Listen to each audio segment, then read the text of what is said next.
Pourquoi? Je suis pas un dev back, je crois qu'il y en a beaucoup ici. À la base, je suis plutôt intégrateur web. On va dire que pour moi, les CSS, c'est pas du poker, contrairement à Sylvain. Mais pour autant, comme on l'a évoqué ce matin avec Hervé, avec Yacine tout à l'heure, je suis comme vous, j'adore jouer avec tous les nouveaux outils.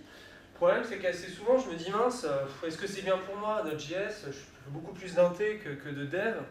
Est-ce qu'il y a un vrai intérêt? Mais bon, vu que j'aime bien tester, je me suis dit, allez, go, on y va. Donc, pourquoi? Alors déjà, la grande question de fond, c'est qu'est-ce que la vraie vie? Est-ce que je vais avoir besoin de cet outil? Est-ce que c'est l'outil qui s'approprie le plus qui va le mieux s'adapter à mes développements? Donc la vraie vie, c'est quoi? C'est concevoir des sites web, des applications, c'est ce que je fais globalement au quotidien. Alors, je vais vous faire en intro un petit retour d'expérience. Qu'est-ce que j'ai déjà fait, que ce soit en agence ou à titre perso en R&D. Alors, mes premiers pas en JavaScript, c'était avec notre ami à tous du jour, jQuery. Et je dois avouer que ça m'a bien sauvé la vie de pouvoir avoir des plugins tout préfaits, de Lightbox, de Carousel et compagnie. Et petit à petit, je me suis dit, bon, mince, tout le monde me le dit, il faut que je fasse du code propre, il faut que je fasse des choses bien. Donc, j'ai essayé de basculer sur une méthode Vanilla.js.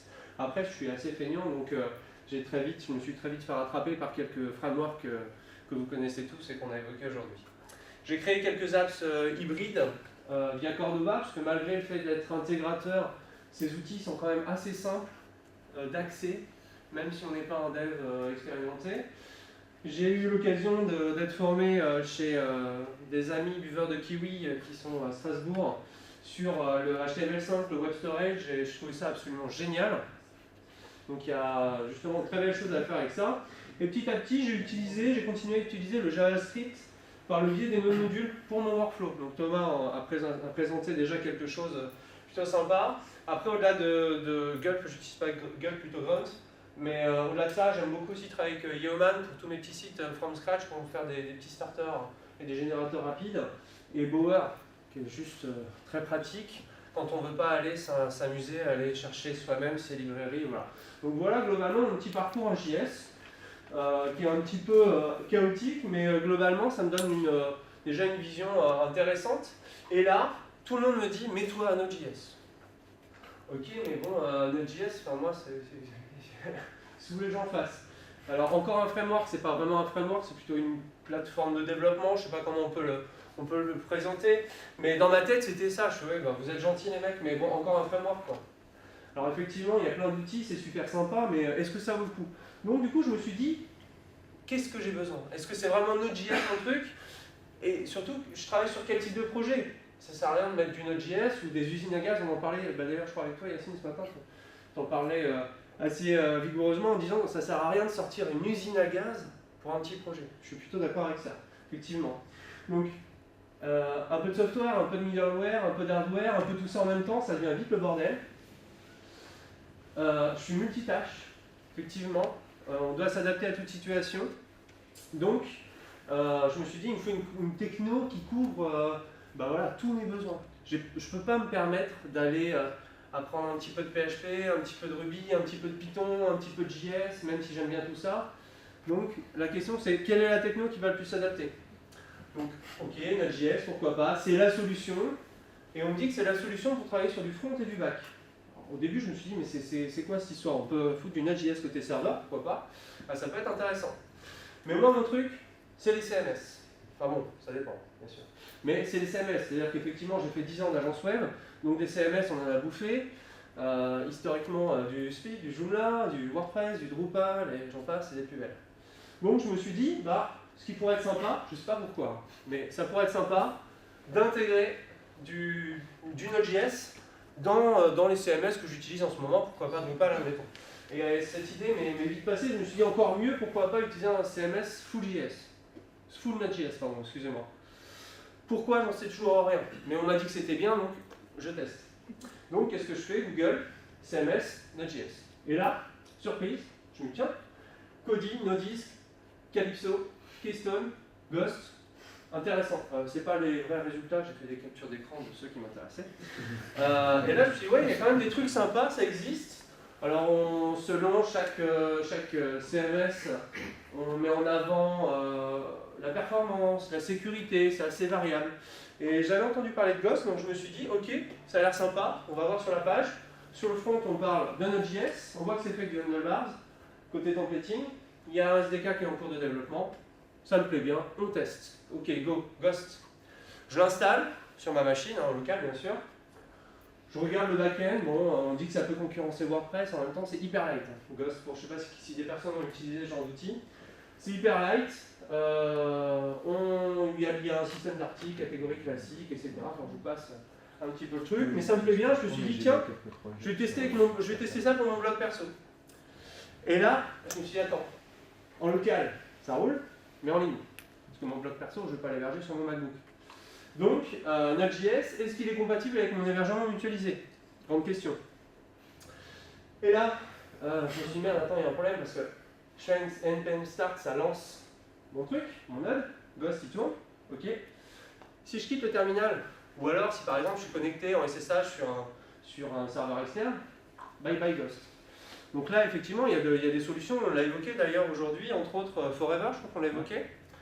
J'ai pas suivi toutes les confs, mais j'ai entendu. Alors, j'utilise pas forcément Forever, mais j'utilise PM2. Mais bon, bref, voilà.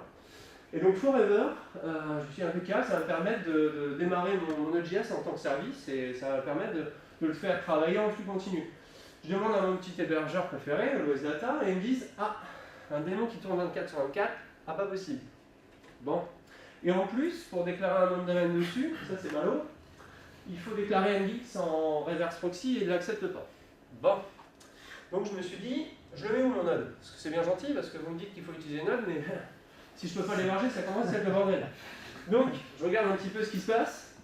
Nodejitsu, Heroku, Modulus, bon, il y en a pas mal, effectivement. Je regarde les prix sont aussi intéressants, en sachant que ce que vous voyez ici, c'est du tarif low cost, bien évidemment.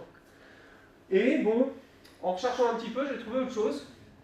Et j'ai surtout trouvé un point un peu problématique, c'est que les spécialistes du Node, type Nodejitsu, Heroku, ne sont pas compatibles avec mon Ghost.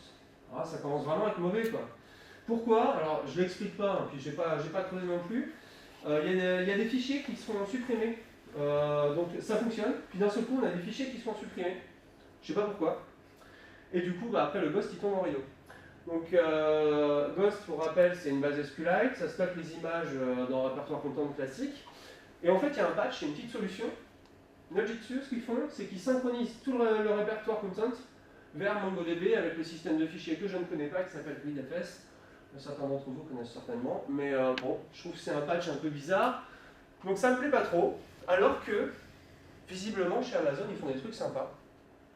Surtout, ils font un accès free à un hébergement classique, donc vu que c'était gratuit, ça m'a bien plu forcément.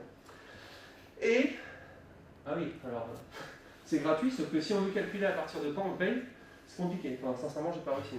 Alors, Simple Calculator, bon, il n'est pas si simple que ça. Par contre, ce qui est plutôt chouette pour tester, c'est qu'ils ont pas mal d'instances de serveurs pré-packagées. Donc si on veut vite fait tester un Ghost ou autre, hein, je vous donne Ghost parce que c'est l'exemple dans la conf, mais là par exemple on a une instance serveur Ghost Ready. Alors ce qui est assez impressionnant chez Amazon, c'est qu'en l'espace de 2 minutes, et encore je pense que j'avais pris une bonne pause café entre deux, j'avais mon serveur avec le Ghost installé et ça tournait. Donc ça c'est assez incroyable, mais bref. Ça fonctionne, mon instance ça tourne. Étant donné que j'ai installé une instance toute préfaite, je trouve que j'avais pas beaucoup la main. PM2, je pouvais pas forcément arrêter le service ou le redémarrer. Des fois, quand j'ai voulu redémarrer mon service PM2, ne serait-ce que pour pouvoir faire quelques tests, vider du cache ou autre, ça fonctionnait pas, ça buguait. Donc je redémarrais carrément à l'instance serveur. Logique. Donc je pense que clairement, c'est bien pour tester, mais après il vaut mieux avoir la mainmise de A à Z sur la techno.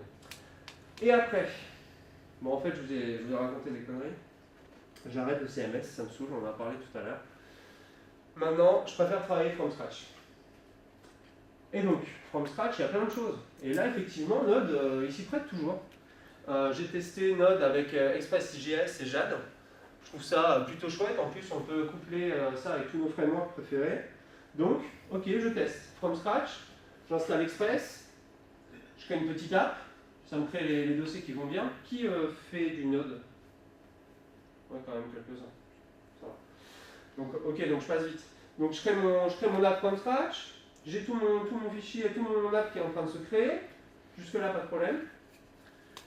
Je fais ma config rapide. Alors c'est marrant, par défaut, effectivement, il config sur le port 3000, si je me rappelle bien. Donc bon, après, vous pouvez changer toutes ces configurations-là, changer le port directement dans les assets. On peut changer aussi le système de template, bien que Jade est plutôt bien foutu. Enfin, en tout cas, moi j'aime bien. Et donc, une fois qu'on a fait notre config, on a un moteur de template inspiré par HTML, mais qui est plutôt bien, un markup simplifié, un support natif des includes, des externes, des blocs. Enfin, franchement, c'est juste une tuerie. Même pour moi, intégrateur web, franchement, bah, ça me plaît bien. Donc là, Node, côté CMS, j'en vois pas trop l'intérêt. Côté from scratch, ça commence à être vraiment intéressant. Et après, mais il se trouve que du coup, dans la vraie vie, je fais pas forcément que des sites web et des applications. J'adore jouer aux jeux vidéo. Bon, j'ai 2 enfants, vous les avez vus tout à l'heure, donc c'est de plus en plus compliqué. Mais j'ai un Raspberry Pi, enfin ma fille de 4 ans en a un. J'adore le middleware, l'hardware et la robotique. Et donc par rapport à tout ça, j'ai fait un peu de recherche, j'ai vu 2-3 trucs sympas.